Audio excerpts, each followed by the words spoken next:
इतिहास में यह भी दर्ज हो गया कि एक जिम्मेदारी वाले पद पर बैठाए गए व्यक्ति के द्वारा शंकराचार्यों का अपमान कराया गया।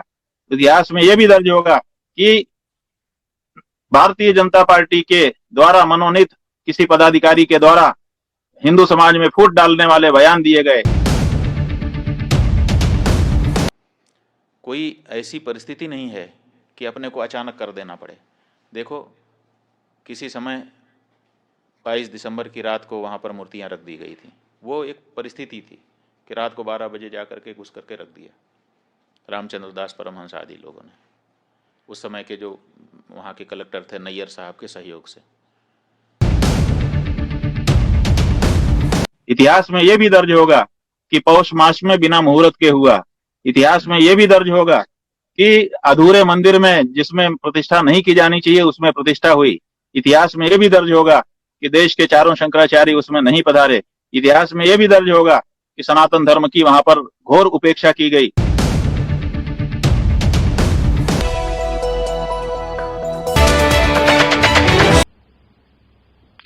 जैसे जैसे अयोध्या के राम मंदिर का उद्घाटन करने के दिन करीब आ रहे हैं, वैसे वैसे लोगों में उत्साह बढ़ती जा रही है।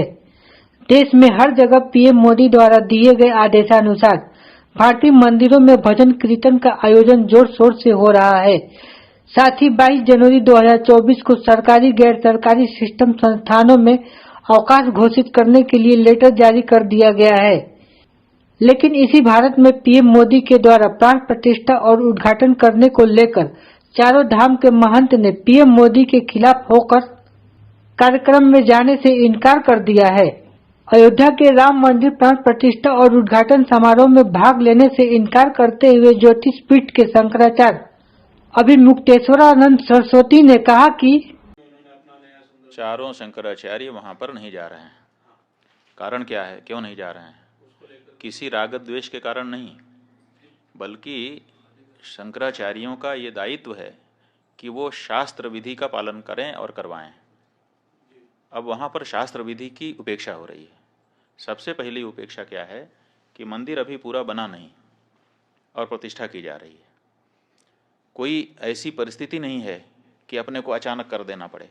देखो, किसी समय 22 दिसंबर की रात को वहाँ पर मूर्तियाँ रख दी गई थी।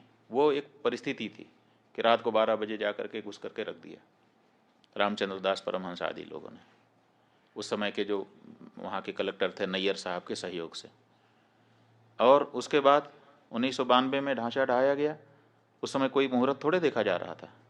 उस समय जैसी परिस्थिति थी उसी में आनन फानन में तंबू तान करके भगवान की मूर्ति गायब हो गई थी। उसको फिर उनके राजा साहब के घर से उनके दादी जी की मूर्ति मांग करके उसको ला करके रख दिया गया। उसकी पूजा होती रही। किसी ने प्रश्न उठाया? किसी शंकराचार्य ने नहीं प्रश्न उठाया कि भाई ये क्यों किया जा रहा है, मुहूर्त नहीं है। क्योंकि उस समय परिस्थिति थी। लेकिन आज ऐसी कोई परिस्थिति नहीं है कि हमको जरूरी हो गया कि आज 22 तारीख को ही कर दें।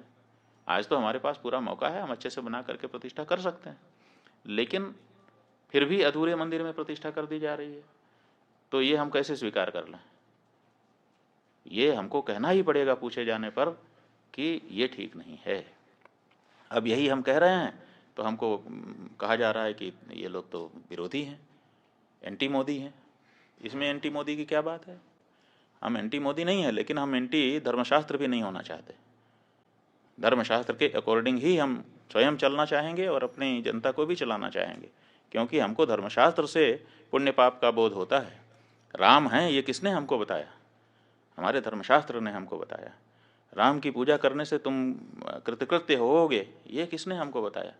ये राम ने हमको बताया। इसलिए उसी शास्त्र से, जिस शास्त्र से हमने राम को जाना, उसी शास्त्र से उनकी प्रतिष्ठा की विधि भी हम जानते हैं और उसी अनुसार हम करना हमारी बाध्यता है। तो इसीलिए कोई भी शंकराचार्य, 4 शंकराचार्यों में से वहाँ नहीं जा रहा है। अब देखना होगा कि पीएम मोदी चारों शंकराचार्य को उद्घाटन समारोह में लेकर आएंगे या हिंदू धर्म में बिखराव की स्थिति पैदा करेंगे। कमेंट करके जरूर बताएं और नेट7 न्यूज चैनल को सब्सक्राइब करके बेल आइकन प्रेस कर दें, ताकि देश दुनिया की हर खबर आप तक सबसे पहले पहुंच सके। जय हिंद। नमस्कार, अगर आपको हमारा ये वीडियो पसंद आया हो तो इसे लाइक और शेयर जरूर करें और हाँ, हमें सब्सक्राइब और फॉलो करना ना भूलें। ताकि आप देश और दुनिया की कोई खबर मिस ना करें। तो जुड़े रहिए हमारे साथ और देखते रहिए